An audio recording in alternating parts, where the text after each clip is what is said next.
그 다음에 이제 새로운 주제로 우리가 가는데, 아마 조금 하다가 그만둘 것 같습니다. 부패한 교회. 우리가 2장에서 우리가 거짓된 교회를 우리가 보지 않아서요. 거짓된 교회를 봤는데, 여기는 부패한 교회. 이 말은 무슨 말이냐면, 초대 교회가 어떻게 해서 로마 교회로 바뀌어질까? 이게 이제 그 과정을 이제 살피게 되는 거예요. 그래서 그 과정이 우리가 지금 4장에서는 부교육자, 그리고 3장에서는 목사님, 이러한 부분을 이야기했는데, 이러한 좋은 제도들이 어떻게 이게 바뀌어지는 것인가?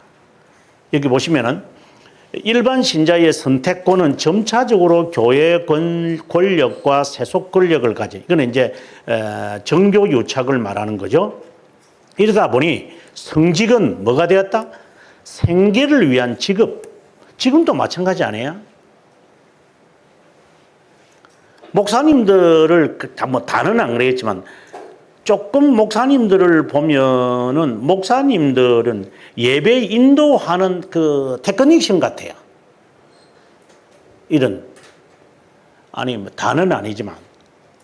그래서 이 교회 부교육자로 가는 애들이 이게 생계수단으로 가는 애들이 많거든요.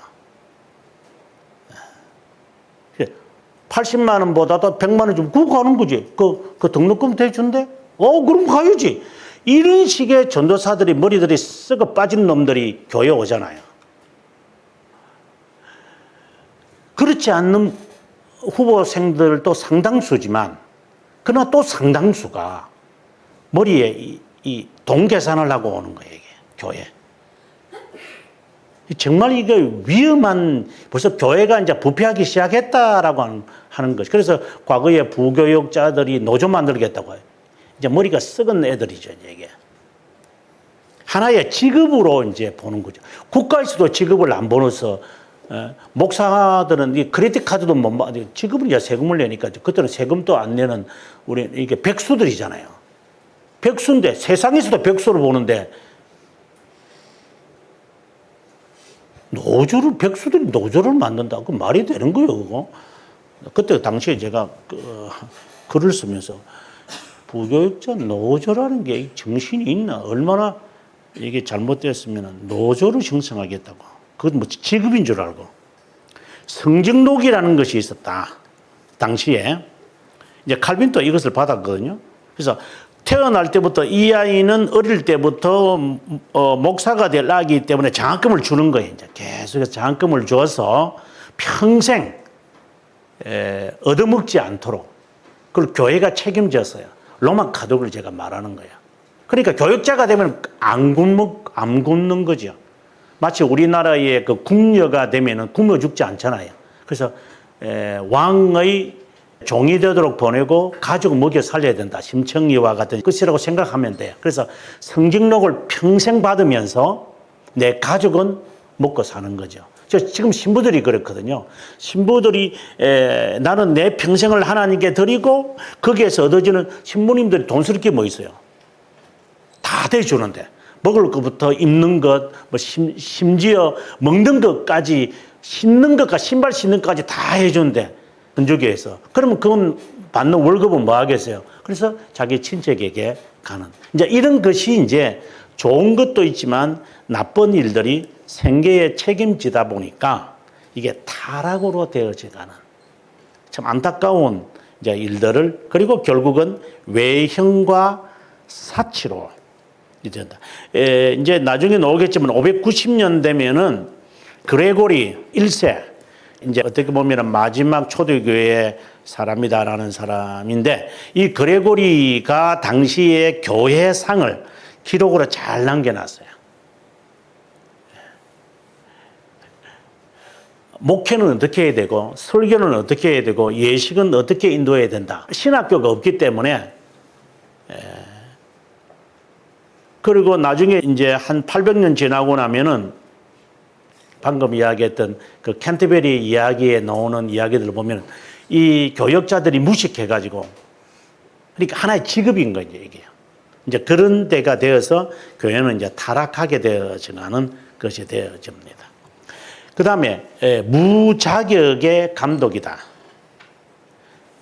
교황 로마청과 그 모든 종자가 오늘까지 고수하고 있고 교회 정치의 질서에 관심을 가지고 항상 말하고 있는 교권제도를 이해하기 위해 전체 그림과 초대교회와 고대교회를 서로 비교해 보겠습니다. 먼저 감독들의 소명에 대해서 생각해 봅시다. 학식의 점검의 관습은 구태의연한 것이 되었는데 고수한다고 하더라도 교회에 설교하는 법을 배우는 게 아니라 법정에서 변론하는 법을 배우는 법률가를 선택할 때가 많다. 지금 한국교회 좀 뼈아픈 이야기죠. 우리가 부교육자 심의할 때 운전할 줄 알아? 기타는 뭐 이런 거 예를 들어서 그럼 사모님은 뭐 직장을 있대? 그러면 사례금 좀 적혀줘도 되니까 아 그래? 괜찮네. 그럼 설교 한번 해봐. 이래가 설교 좀 하면 이제 와 이제 이렇게 하잖아요. 그러니까 그 교육자 초청 자체가 기능을 보는 거죠. 기능인을 보겠다는 것은 우리가 좀 시정해야 돼야 할 부분이다. 그래서 부교육자를 드린다면 그 담임 목사님이 이 사람 한번 키워보겠습니다. 이제 레지던트를 통해서 용모, 그 다음에 자세, 그리고 신앙, 고백 이런 것들을 쭉 점검하면서 목사 되도록 훈련시켜 준다면 목사님들이 참 고마운데 글쎄요.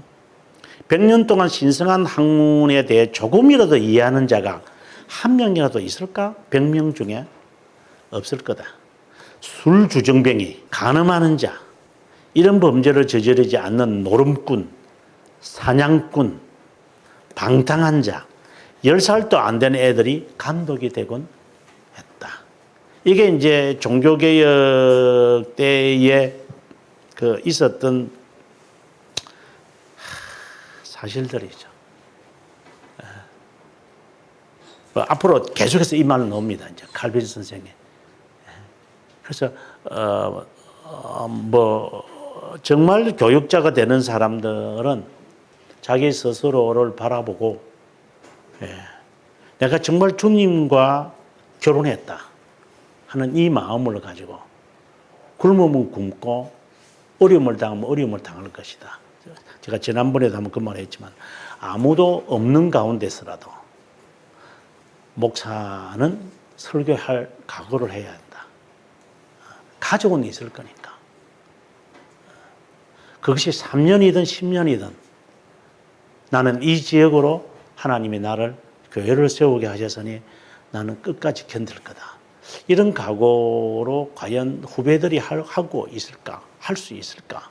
저는 개인적으로 조금 의문이 들긴 들지만 그래도 하는 사람들이 있으리라고 저는 생각을 합니다. 지금 아마 제 강의를 듣는 목사님들 가운데도 힘들게 하시는 분이 계시겠지만 견뎌야 됩니다. 제가 과거에 어떻게 목회를 하면서 했던 것도 생생한 이야기를 할 때는 언젠가는 있는지 모르겠지만 어려움을 견뎌내야 됩니다. 한 사람으로 만족하는 마음을 갖고 살아야 됩니다. 숫자에 자유해야 됩니다. 숫자에 매입버리면 그때부터 힘듭니다. 근데 그게 쉽지 않습니다.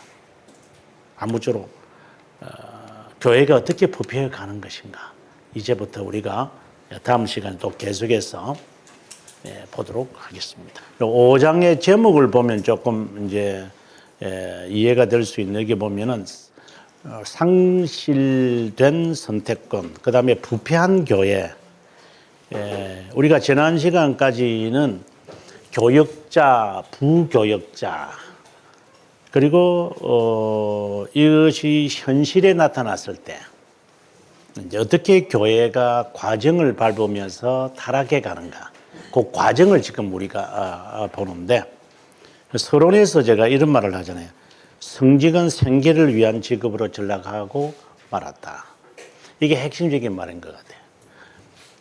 그래서 목사직은 생계를 위한 게 아니다. 이런. 근데 저도 말은 이렇게 해도 실제로는 이 목구멍이 포도청 돼 보면은 아닌데요. 이런 말이 나옵니다. 이게 포도청 안 돼 보면 엉뚱한 소리 합니다. 그래서 이거는 경험해야 됩니다. 이거는 어느 목회자든지 간에 이 직책은 생계를 위한 게 아니라고 하는 그 한계 상황에 이르러야 적어도 목회에서 부패하지 않을 거다. 이것이 분명해져야 되고, 그 다음에 세습제도하는 교회는 일단 저는 교회라고 보지 않습니다. 제가 교회 보든 안 보든 저는 상관없지만 교회 아닙니다. 왜? 네가 세웠다고 해서 네 아들한테 주나? 그 말이 어디서 나오는 겁니까?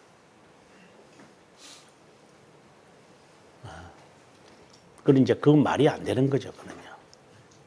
일단 세습 제도를 하는 교회는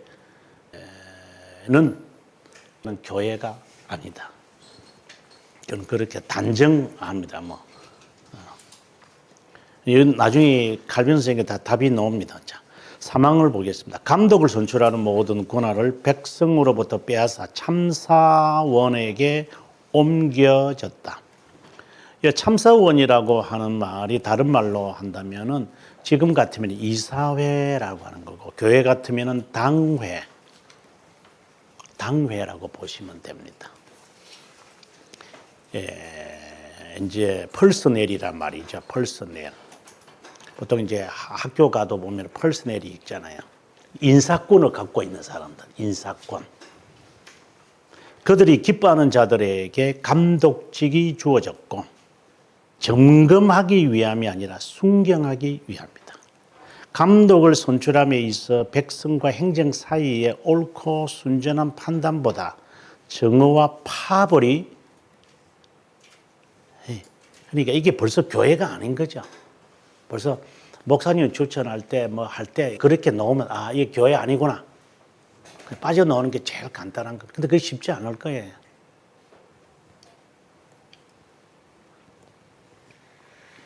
옛 시기에 도시들은 감독 선택에 있어서 소동이 가끔 있었다고 한다. 누구도 시민으로부터 그 권한을 빼앗을 것이라고 감히 생각하지 않았다. 우리들을 피하는 다른 방법이 나타났다. 그것은 백성이 스스로 선출함에 있어 무관심, 그러니까 백성이 무관심하도록 만드는 겁니다. 장로들을 갖게 한다.